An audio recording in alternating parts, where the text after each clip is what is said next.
프란체스카 여사를 아십니까? 이승만 대통령의 배필이자 초대 영부인의 이름이지요. 제가 어릴 적에 어른들의 이야기를 들어본 기억이 나는데 호주에서 시집온 호주댁이라고 했습니다. 오스트리아 출신인 것을 비슷한 이름의 오스트레일리아로 오인한 것이 아닌가 이런 생각이 듭니다. 세상에는 완전 무결한 사람이 없고 누구나 공과 과를 다 만들어가며 살고 있지요. 공이 과보다 크고 많다면 훌륭한 인물로 평가받는 것이지요. 저에게 건국 대통령 이승만 박사의 업적과 허물을 평가해보라고 만약 묻는다면 저는 구우일모라는 말씀을 드리고 싶습니다. 오늘은 프란체스카 여사가 1988년에 그 당시 생존했을 때 구술했던 회고록을 소개해 보려고 합니다. 전체가 아니고 독립투사 이승만과 만남의 과정만 발췌했는데 내용이 이렇습니다. 내 나이 어느덧 올해로 88살이다. 내 자신은 내세울 만한 공덕이 없는데도 아들 인수 내외와 국민의 보살핌 속에 이토록 행복한 여생을 보낼 수 있게 해주신 하나님께 감사드린다. 이제 어서 동작동의 남편 곁으로 가야 할 텐데 염치 없이 더 오래 살고 싶은 핑계거리가 생겼다. 남편이 그토록 소원했던 남북통일, 우리 손자들이 더 장성해서 결혼하는 것, 그리고 남편의 사료, 유품 전시관과 기념도서관이 건립되는 것을 지켜보고 싶은 욕심 때문이다. 사실 그동안 많은 분들이 내게 글을 좀 써달라고 부탁을 했었지만은 늘 사양해왔다. 왜? 여자는 말수가 적어야 한다. 이런 남편의 가르침에 따라 살아왔기 때문이다. 건강하게 장수하셨던 아버님을 보필하시는 중에 그 생활이나 식사관리나 건강상의 비결 같은 것을 이야기해 주신다면 우리 국민들의 건강을 위해서도 여러 가지로 도움이 될 수 있을 듯 싶습니다.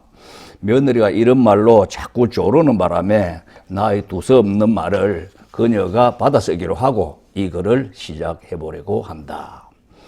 지금으로부터 55년 전 1933년에 내가 이 박사를 처음 만나게 된 곳은 스위스 제네바의 레만 호반에 있던 더 라루시 호텔의 구내식당이었다. 그때 나는 어머니와 함께 프랑스 파리를 거쳐 스위스까지 여행을 하는 중이었다. 그 당시 이 박사는 일본의 만주 침략이 논의의 대상이 되고 있던 국제연맹에서 활약하고 있었다. 만주에서 일제의 학정을 또다시 겪게 된 우리 한국 동포들의 애절한 입장을 호소하고 국제연맹의 방송시설을 이용해서 한국을 독립시켜야만 극동의 평화가 유지된다. 이렇게 역설하면서 각국 대표와 신문 기자들을 만나는 등 각 방면으로 맹활약 중이었다. 우리가 이 호텔의 여장을 푼 이튿날 저녁 식사를 하려고 4인용 식탁에 어머니와 내가 단둘이 앉아 있을 때 이미 만원이 된 식당에서 이 박사도 식사를 위해 앉을 자리를 찾고 있었다. 그때 지배인이 우리 식탁으로 와서 정중하게 양해를 구했다. 동양에서 오신 귀빈이 자리가 없는데 함께 합석하셔도 되겠습니까? 우리가 승낙하자 지배인의 안내를 받으며 식탁으로 찾아온 이 박사의 첫 인상은 기품 있고 고귀한 동양 신사로 느껴졌다. 그는 프랑스어로 좌석을 허락해 주셔서 감사합니다. 이렇게 정중히 인사를 한 후 앞자리에 앉았다. 그리고 곧바로 메뉴판을 가지고 온 웨이터에게 높은 신분으로 보이는 이 동양 신사가 주문한 식단을 보고 나는 무척이나 놀랐다. 왜? 사워크라프트라고 하는 시큼하게 절인 배추 조각 하나와 조그만 소시지 하나와 감자 2개, 그것이 주문한 메뉴의 전부였다.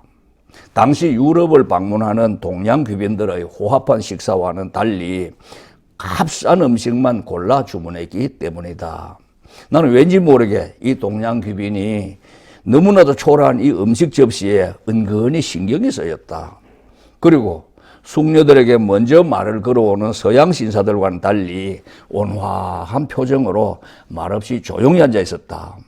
웨이터가 음식을 가져오자 식사를 하기 전에 우리를 향해서 프랑스어로 본 아페티 맛있게 드세요 이렇게 예의를 갖춘 후 조용히 식사하는 이 동양 신사에게 사람을 끄는 어떤 신비한 힘이 있는 것처럼 느껴졌다. 무의식 중에 내가 이분의 식사하는 모습을 바라보다 그만 눈길이 서로 마주치게 되자 무안해서 미소를 띠며 말을 붙여보았다. 동양의 어느 나라에서 오셨습니까? 코리아입니다. 그분이 힘있게 대답했다. 나는 여행하기 직전에 독서클럽에서 읽어봤던 코리아라는 책 속의 금강산과 양반이라는 한국어가 생각이 나서 또 이렇게 물었다.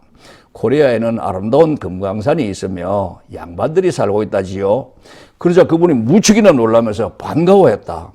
그때만 해도 한국어를 알아주는 외국인이 드물었고 또 안다 하더라도 일본의 악선전 때문에 잘못된 인식이 퍼져 있었다.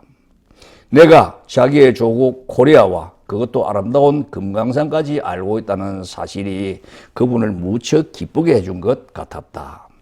분량이 많아서 다음 주 한 번 더 이어가겠습니다. 고맙습니다.